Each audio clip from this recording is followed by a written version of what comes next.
My name is Steve Schneider, and my rank was yeoman third class. It must have been October of '62 when they had the Cuban Missile Crisis. I no more than got home, and the next morning at 7 o'clock there was a knock on the door from Western Union telling me that they needed to report back to the ship as soon as possible.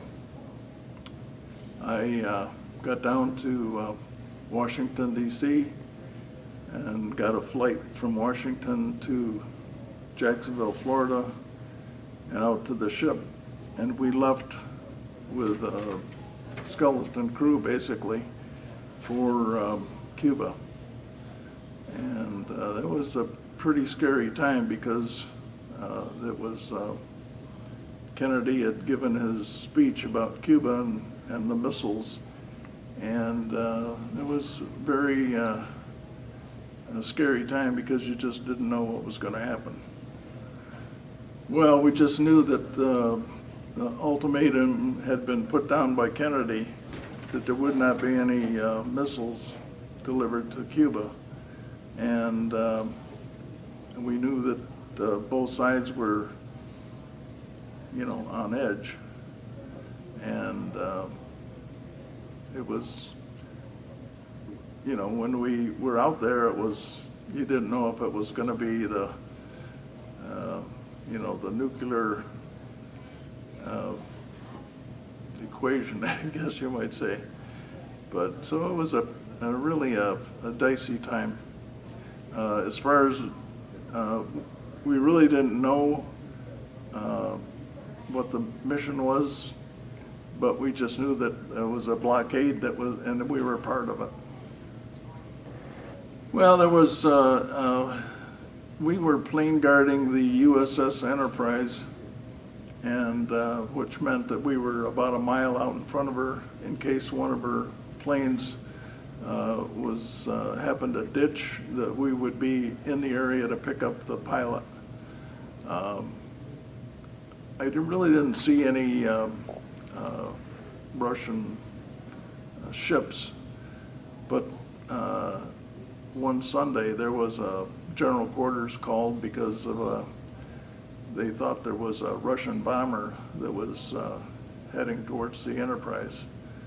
I don't know how that played out, but I do know that when that general quarters happened, that a plane was launched off the Enterprise and came over the top of our ship very, very low because apparently the pilot had not cinched his safety harness in all the way and was fighting to control the airplane as he went over the top of our ship. And I actually talked to that pilot, and he told me the situation. He said that when he was launched off the Enterprise, that he was climbing for altitude and trying to get over the top of our ship.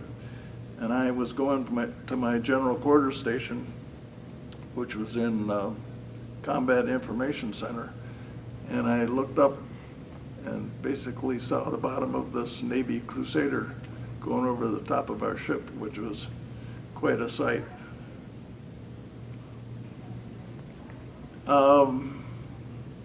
Basically, just around the Atlantic, we were, doing training and just anti-submarine training, and in and out of Mayport, Florida.